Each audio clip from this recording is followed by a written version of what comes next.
Alors, ce qu'il faut savoir, c'est que ce tableau est le fruit d'une commande. C'est ce qu'on appelle un carton. Parce que c'était le fruit d'une commande d'un manufacturier parisien, Jules Desfossés, qui, à l'occasion de l'exposition universelle de 1855 à Paris, commande à 3 artistes différents des cartons qui sont censés être diffusés sous la forme de papier peint. Il avait rehaussé le prestige, si vous voulez, des arts industriels en s'agrégeant aux Beaux-Arts et en demandant donc les cartons non pas à des manufacturiers types, mais à des peintres à part entière. Donc ce tableau, à l'origine, ce que nous voyons actuellement, donc, était censé et a été diffusé sous forme de papier peint à l'exposition universelle de 1955 à Paris, puis du reste une seconde fois en 1862 à l'exposition universelle de Londres, le tableau lui-même n'étant pas visible. Alors, il devait faire partie à l'origine d'un cycle dévolu aux vices et aux vertus.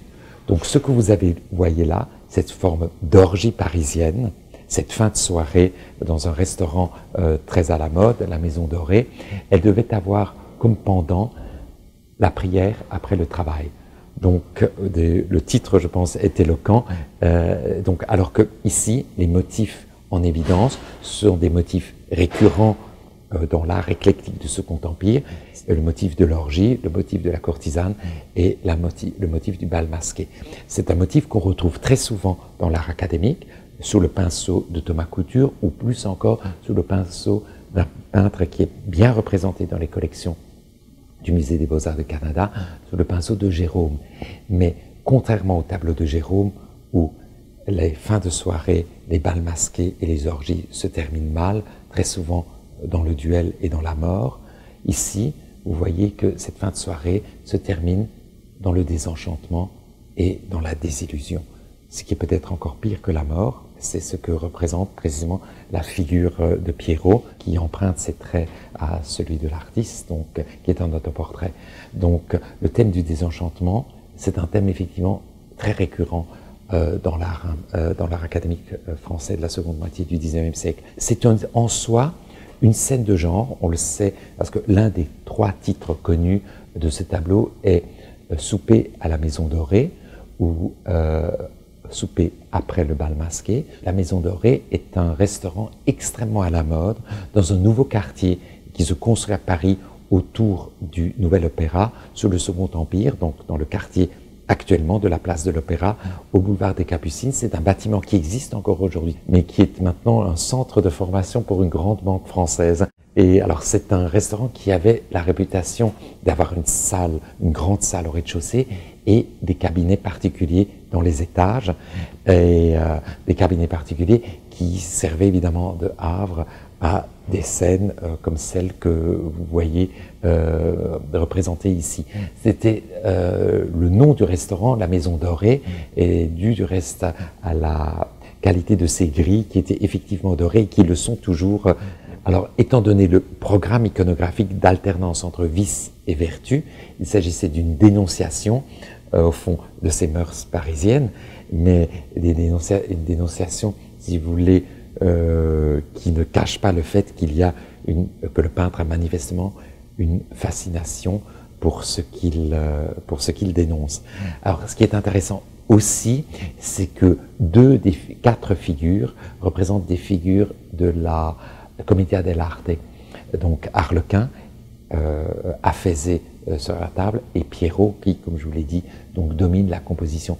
Et la Commedia dell'arte, quelque chose qui évidemment triomphe en France à l'époque de Molière au XVIIe siècle, mais qui va revenir à la mode grâce au cénacle romantique à partir des années 1840-1850. La 3e figure, Affaisé, qui emprunte ses traits donc à Anselm Feuerbach, l'autre grand élève à côté de Manet de l'artiste, est représenté dans un costume Henri III.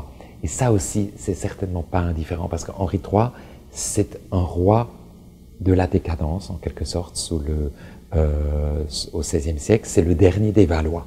Le fait de choisir, au fond, habiller cette figure inconsciente d'un costume emprunté à un régime qui avait la réputation d'être extrêmement décadent au XVIe siècle et qui incarne la fin d'une dynastie, n'est certainement pas indifférent. Et ces figures sont empruntées à la réalité. Et les traits de ces figures pouvaient être reconnus par les contemporains. L'autoportrait de l'artiste, un portrait d'Anselm Feuerbach, jusqu'à la courtisane donc affalée au premier plan à droite, une courtisane célèbre au milieu du XIXe siècle à Paris, Alice Ozy, qui à l'époque, au milieu des années 1850, était considérée comme la maîtresse attitrée du grand peintre Chassériau. C'est vrai que le thème du souper en soi, c'est une iconographie qui a son âge d'or dans la peinture française du XVIIIe siècle. Et ce thème de la fin de soirée, c'est un thème que l'on ne connaissait pas à cette échelle dans la grande peinture académique. C'est un thème qui est plutôt traité sous la forme de lithographie et sous la forme de caricature. Et on pense notamment très souvent qu'une caricature de Paul Gavarni, publiée en 1853, donc exactement une année avant la réalisation de ce tableau, a probablement servi de source. C'est une lithographie intitulée « La chanson de table » et qui est probablement une des sources possibles. Mais c'est évident qu'on passe ici d'une caricature, d'une lithographie, à une dimension toute différente, à une ampleur toute différente.